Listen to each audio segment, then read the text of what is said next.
Hindi ka mo, ang light shopping sa Eiffel Tower. Hindi na Eiffel Tower. I fell for you. Eiffel.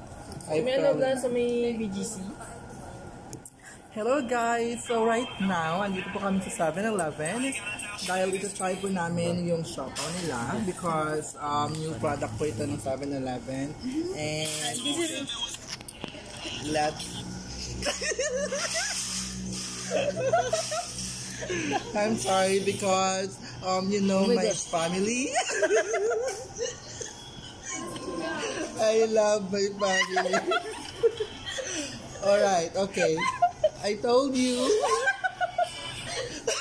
this is my first pageant and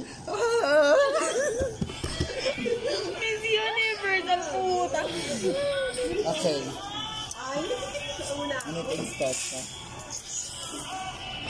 So let's try the coffee here. So Coffee mo? no, Poki ko. Poki ko. Let's food review. So let's review the Poki ko. So first taste, oh my god. Itikman po natin yung Poki ko. The smell is really good. Medyo may amoy lang siya konti, pero okay lang din naman. So let's go na guys. Oh my god. In-shake mo man Parang hindi ko kaya. Kailangan mo i-shake mo yung pogi mo. Guys, shake it well. Para bang tempra. Ay, wala na gina-shake ang tempra. No shake for me. Paano i-shake ang tempra? Ready. O yung ang tempra, wala gina-shake para mamalaan mo ha. No shake formula na si tempra ha. Wala naman tempragi. Dako na yapan tempra. Tempra. Genie, Pineapple flavor. Tapos Okay. ano. So I already taste a Poki ko Lucky Day and Was it?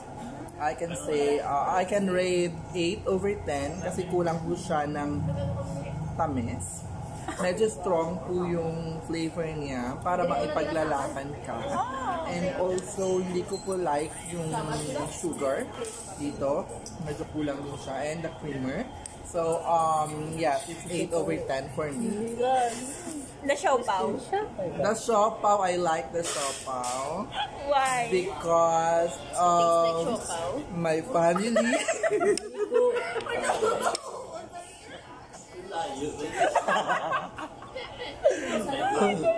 Okay. What's your family? I love my family. I told you. Your family? My family. I love my family. So mag-e-end na po kami ng live kasi wala na pong viewer. Umalis na po. Eh, hindi na